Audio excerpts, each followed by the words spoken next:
And the Oscar goes to... In recent years, I've noticed I keep going back to a certain complaint when it comes to an exorbitant amount of bad films. It's a problem that I've seen the best directors fall prey to, and it can ruin what otherwise might have been a good movie.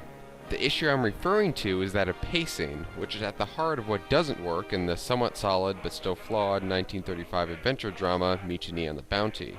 As of August 2013, this is the last Best Picture winner to only win that award and no others, despite being nominated in 6 separate categories. Unlike the films that preceded it, however, this movie is based on true events, specifically the real-life mutiny against the horrible Lieutenant William Bligh aboard the HMS Bounty in 1789. Well, kinda. It's actually an adaptation of a 1932 book by Charles Nordhoff and James Norman Hall that told a questionably true account of the mutiny through a fictional first-person narrative. Ignoring the supposed historical inaccuracies, the biggest in my mind being that by all accounts Bligh was actually a pretty decent guy, here's the lowdown on the film story.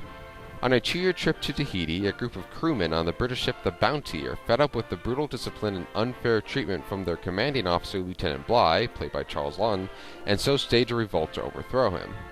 The mutiny is led by second-in-command Lieutenant Fletcher Christian, played by Clark. I really had a good agent in the 30s Gable. Those aboard the ship must decide whether to remain loyal to Bligh or to take Christian's side, which is a big part of the character arc for Midshipman Roger Byam, who's played by Franchot Tone.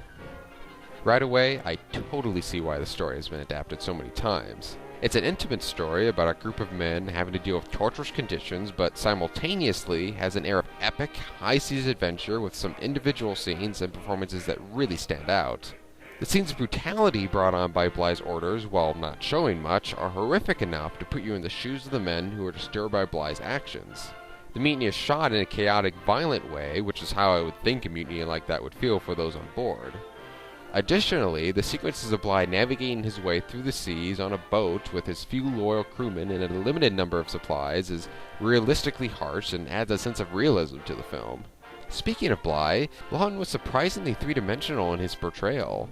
He isn't strictly a power-hungry, violent leader. There's an undercurrent to his character that he knows how to be nice to the right people when he needs to be.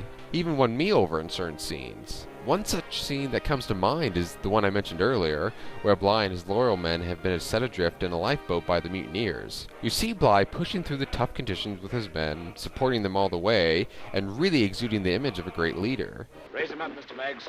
Norton, get me a cup. This will nourish you, Mr. Morgan. No, thank you, sir. Give it to the youngsters. They need it more. Yes, Mr. Morgan, but I am still giving the orders. It's those types of moments that not only show that he did have some good leadership qualities, but also how manipulative he could be and how he could fool so many people into thinking he's not that bad of a guy. But it's not the story or these individual scenes and character moments themselves that are at fault. It's that the story takes so long to get going and then drags so much near the end. The trip to Tahiti takes forever, and even though said trip establishes characters and plot points, the doling out of punishment after punishment through lashings and keel hauling gets a bit repetitive. I know the film is trying to get across how much of a tyrannical leader Bligh is, but we get the point long before the movie is still hammering it in. I would have preferred the movie had shown less of those acts of violence and hastened the trip to the island. Not that the time spent on Tahiti is much of an improvement. Christian and Byam both form romantic relationships with women on the island, which comes into play later in the film. The romance felt out of place, though, and what I saw is an adventure drama about a terrible commander and his crew, and not a tale about people falling in love. In hindsight, the time spent on the island and the relationships formed with the natives is important, but even with that knowledge, the scenes just come off as a bunch of padding. Actually, a lot of this movie felt like padding, from the slow beginning up until the crew sets off back to England from Tahiti. Not that all the scenes are pointless, they just come off that way. I think part of the problem for me lies in where the mutiny is placed in the film. It takes a good long while before the mutiny occurs, probably more than halfway through the picture, and going into the movie, I expect it to happen much sooner. I know the writer and director are trying to build tension with all the brutal discipline scenes on the voyage to Tahiti, and even more tension with Christian and Bligh on the island before having it finally all explode into the mutiny on the return voyage. It just doesn't work, though. Until the revolt finally broke out, I was just waiting the whole time for it to happen. This brings me back to the matter of pacing. I truly think a lot of these problems, predominantly the detrimental anticipation for the mutiny for a good deal of the film, could have been fixed if the movie had been reworked and edited a bit to improve the pacing. You see, the film looks great, it has an epic feel, its humor's in the right spots, it has individual scenes hitting a lot of the right notes, and has good acting from its cast. The scenes where Gable and Lawton face off against each other are particularly good and far too few. No such amounts have been issued to the men. Now, look here. You've signed daybooks before with a few extra kegs in the ship never carried. I have, sir. And why not? We all do it. We'd be fools if we didn't on a lieutenant's pay, and I want a stowaway enough to keep me out of the gutter when I'm too old for service. I understand. The captain's prerogative. Ordinarily, I wouldn't mind.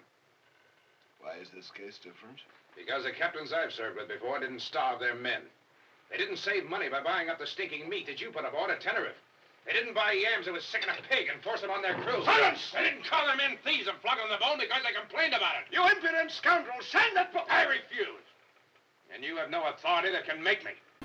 Overall, though, the poor pacing causes the separate scenes to lose their cohesion and not fit well together as a whole. So, the movie isn't terrible, but it's certainly a case of its parts being greater than its sum.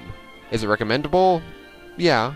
If you're looking for a film that represents the best the 30s had to offer, then you might want to look elsewhere. If, on the other hand, you're in the mood for an imperfect but still enjoyable dramatic tale set on the high seas with some good acting, grand visuals, and even a few laughs here and there, then I would definitely give this a shot.